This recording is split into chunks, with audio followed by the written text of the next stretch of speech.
Someone may think that Sinai Academy is just another yeshiva, another Mesivta school. But indeed, from the very beginning, the Rosh Yeshiva, Rabbi Elishvei Zatzal, believed that Sinai Academy should be a family. The rabbis that I've met over there have continued and kept in touch with me post Sinai Academy and made sure that I'm up to par in every aspect of my life and not at the same place as I was when I graduated. Rabbi Chaim Rosenfeld was my 10th grade Rebbe, and became my 11th grade Rebbe, and then I'm 32 today, he's still my Rebbe.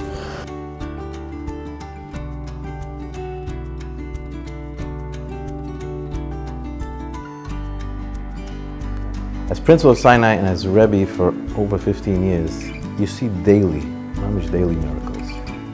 My favorite rabbi in Sinai Academy is Rabbi Silber, and that is because he made me become a different person. Before I came to Sinai, I didn't know that much about holidays. I didn't really celebrate Shabbat, but now sometimes I do. I keep kosher most of the time, but I want to start to keep kosher fully.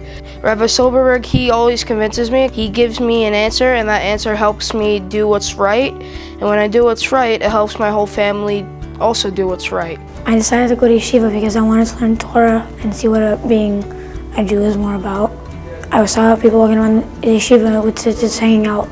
So I asked one of my friends, what is that? And they said that it's a thing you wear, and it's a mitzvah every second. So then I noticed that maybe I should start wearing it. You see that when you're talking to these boys, you have to look at them not as they are, see the potential that are in them. And you're talking to the neshama. I mean, a perfect example is, during lunch, our gym is open to play ball. And we're not forcing anything upon them. And they'll drop the back in the middle of a game and come into an optional mincha. I have some boys that don't even know how to read the whole mincha yet. But they know right now for 5-10 minutes, we are talking to Rabbi Shalom. We had one boy who came here from very prestigious public school. After the first week, we were talking about tefillin. He came over to me afterwards privately. He says, I don't know what this tefillin is, but for some reason, I'd like to try it. And we had a number of students that did not know how to read Lashon Kodesh, and we set up this program to be able to help them matriculate with the rest of the student population that does know how to read. I mean, I was surprised when I got to understand more Hebrew because I never expected to understand and read that much.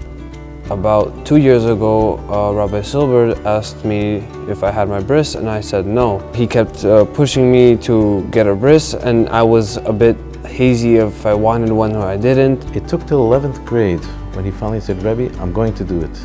Right now I need something good in my life. I need to become more. So then I decided to become a complete Jew, and I had a bris. For him to have a bris in 11th grade, there was a lot of planting that had to take place. Even when spending a little bit of time with some of the younger boys to say brachas every single day.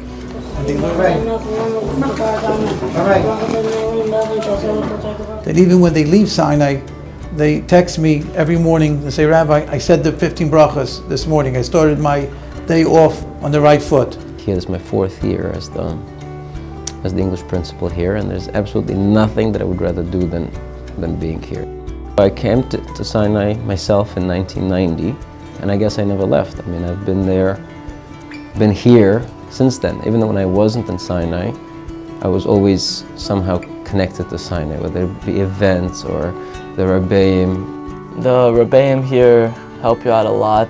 I feel after I graduate, I'm gonna keep in touch. Even 15 years later, guys are still calling you, coming to your house. This Sunday I have a wedding for one of my students. 2 weeks ago we had another wedding. Last week we had a bris of one of my students' son. So it's not just the 12th grade in regular school. What we're starting out is building a family, and it continues on and on and on. And you're these kids' parents forever. The bond that I share with my Rebbeim today is a bond that was created when I came to Sinai. I graduated Sinai in 2005, but the bonds that I've created are still here with me 10 years later. Rob Rosenfeld's been a mentor, a counselor, a friend, and a rabbi. We were trying to figure out a way, how is it possible that we can keep this connection, because there's so many of them, there's only one of me. So the guys decided, Rabbi, why don't you give a class for all the graduates every Wednesday night? And therefore, at least you have the option to speak to the guys, and we know where to find you. This class has a lot of importance for me because it helps me locally find somewhere to go to learn a little Torah and get my spirit and soul fed. And we give a class, I send it out to all the guys, and I'm getting responses from guys from 15 years ago, 18 years ago, guys that haven't called or haven't called me. Rabbi, I watch your class, I feel like I'm back in school. It's the greatest motivation for me. We just came back from a Shabbaton, and after Kabbalah Shabbos, I walked into the dining room, and I got the chills. What I saw was 100 candles burning bright. These flames represented graduates of Sinai Academy who had families of their own, all going b'derech HaTorah. It was really inspiring. Looking at the alumni, many of them with families and children, you would never think that these people ever went to Sinai. They were ever non-frum, coming from a different background.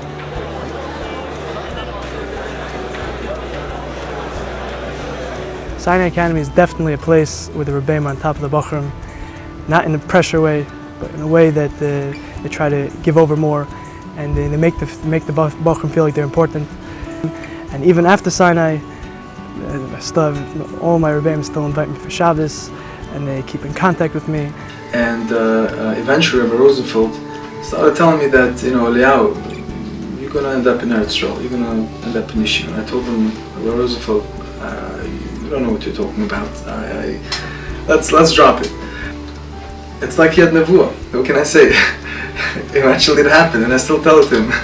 Baruch Hashem, some boys that got more involved, they go to Eretz Yisrael for the year, they go to Shalayim.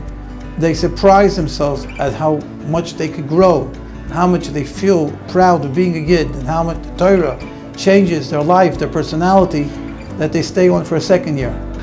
So I guess he saw in me, the potential that I myself didn't see, and that's another beauty that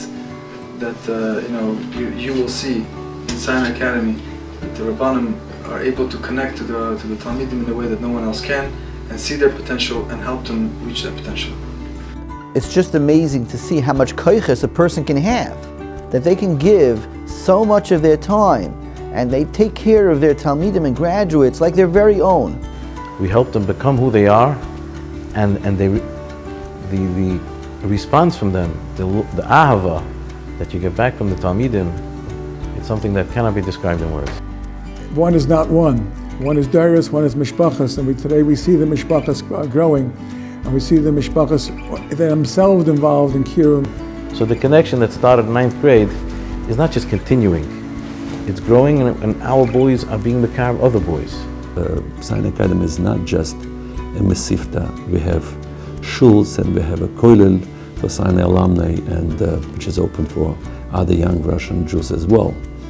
And I think that this involvement of Sinai Rabbeim and the Talmidim that continues on for years and years, this is a true testimony to the fact that Sinai indeed is a family.